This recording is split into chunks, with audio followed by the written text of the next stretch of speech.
Here in Indianapolis, we're in the middle of a massive transition. Obviously, Jim Irsay passed away 2 weeks ago. Rest in peace to him, and thank you to him for everything that he did for the city. Thank you, Jim. And for the Colts. So many things behind the scenes that nobody will ever learn about, and I'm sure his family members don't even know about, because Jim Irsay would literally just watch the news, see a story, and then he would have Pete Ward go and try to take care of it. And then he would tell the person, don't say anything, because there's big tax stuff and everything else that could potentially happen. So just kind of keep it behind closed doors. Don't want to out anybody for anything, but that's literally how Jim Irsay operated here in Indianapolis. So he passes on the team to his 3 daughters.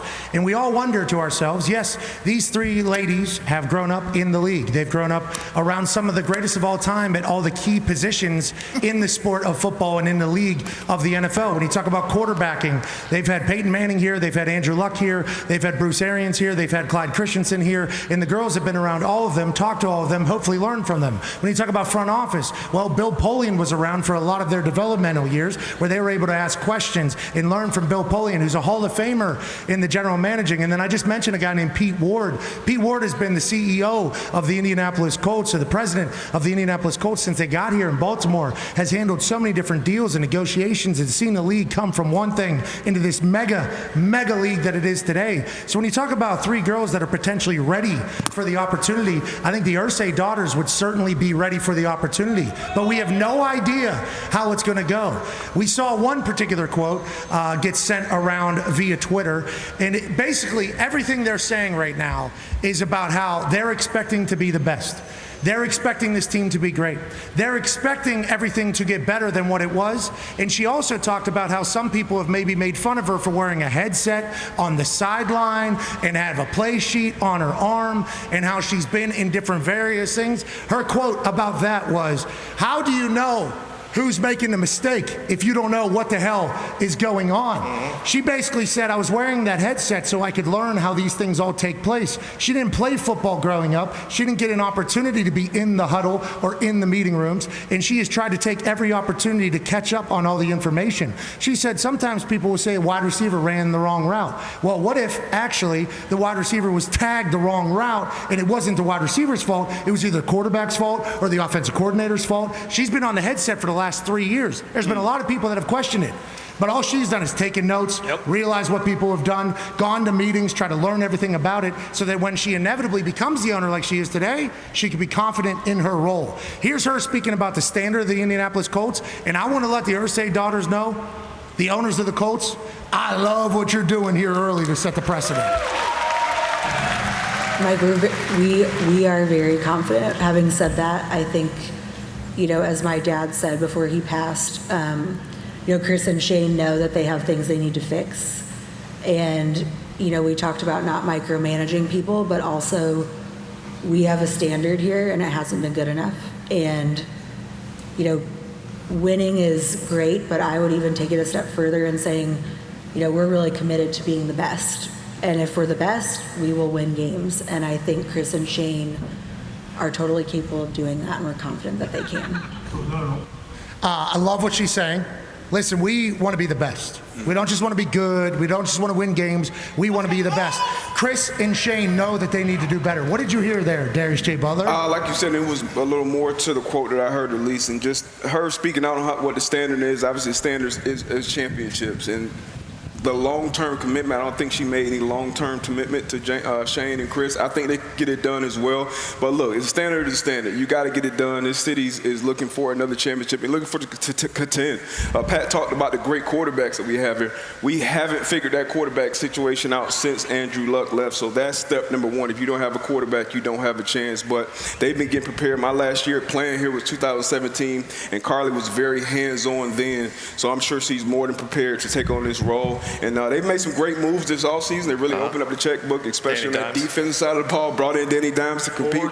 Starting quarterback job. We'll see how that works. Drafted Tyler Warren. I'm super, super happy about that. Got some great pieces on the outside. Jonathan Taylor, one of the best backs in the league. So I'm excited right now. It is June, but I am excited about the Colts' future for sure. Made a lot of moves on the defensive side. Yes. And I think what you hear from Carly there about the expectation of being the best sounds like she's going to be willing to pay, though, too, right? Yes. Like anytime you hear an ownership say these types of things, it's like, all right, that's going to fall on your shoulders as well. well on how we're able to get these contracts done. Feels like they're ready to go all in. Yeah, I thought that was awesome. It was like, hey, listen, this is our money. This is our family's money. Like, I want to know if we're the coaches and the GMs that we're paying millions and millions and millions of dollars to. Like, I want to make sure we have the right guys. I'm not just going to, like, listen, I understand that I didn't, grow up in the football world, or I haven't been a coach, or whatever the case may be. But it's like, hey, we're not just going to throw money willy-nilly around and be okay with that and just let a guy lose year after year after year. So a little accountability, like, it was awesome to hear. Yeah, and I talk about how Mackenzie's got some stuff to say too.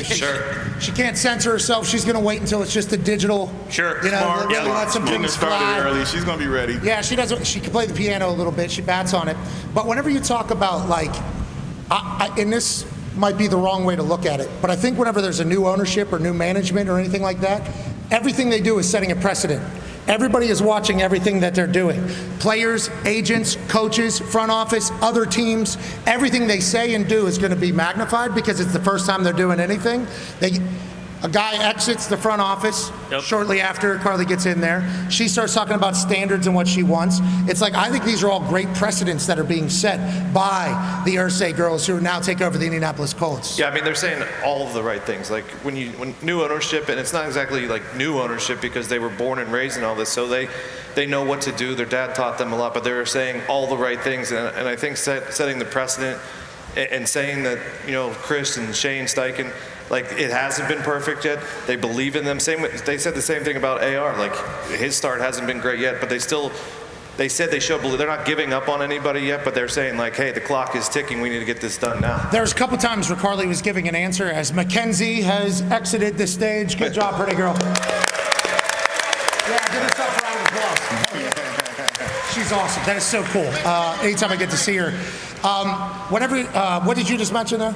About how they said, hey, AR, Shane, Chris, it hasn't been great so far, but we still have hope in them. Yeah, so when she was talking at the press conference, you saw her, there was a couple times where she could have went one way or she went another way. Yep. And it was like you see her trying to figure out, like, do I bury here or do I take high road? Or how do I word this particular high road? Because everything is magnified now. Yep. She's been doing media for the last few years. She's been at the owners' meetings for the last few years. Whenever you're the official owner, you could be the owner, which I think they all were alongside Jim Irsay. I think it was the family. But now that you're the acting owner, she's the one from the Colts in the room. It's like, feels like she's done everything she possibly could to be prepared.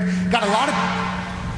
Honk, honk. Yes, sir. Nice. Yes, sir. That guy's fired up. Yes, sir. Oh, that's Engine 11? That's firefighters. Fire department. I would appreciate you. Hey, Engine 11, I like that. Good call. go. Good line there. It feels like she is, and she's a lawyer, I think, originally. So we're talking about a big brain. Intelligent. Yeah, talk about a big brain. All the girls, obviously, big brains. But, like, I think her willingness to want to learn. But there's a lot of people that want them to fail. For sure. I mean, I was looking at the internet. There's a lot of people that want, they might be fake people on the internet, might be bots. I think There's a lot of fake stuff on the internet. yeah, that's a lot. There's a lot of things being said in the same fashion by a lot of different accounts, seemingly much regular basis now than it had in the past on the internet.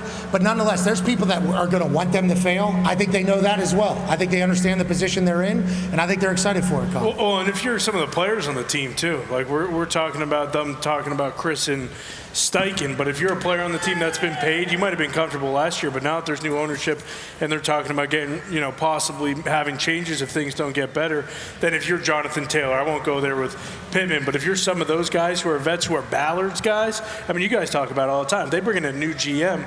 That GM's going to want his own guys in there. So even if you're one of those dudes who's been paid and you feel like you're an established vet and you're safe, like that's just not the reality. So you also have to ball out. I mean, you talk about new GMs and how they operate. I just broke some Colts record, went into free agency. I was told by the new GM at the time, there is no loyalty between us. I did not draft you. And it's like, I thought I did pretty good. I thought I did okay, but I understand there is an arrest, there is a mugshot.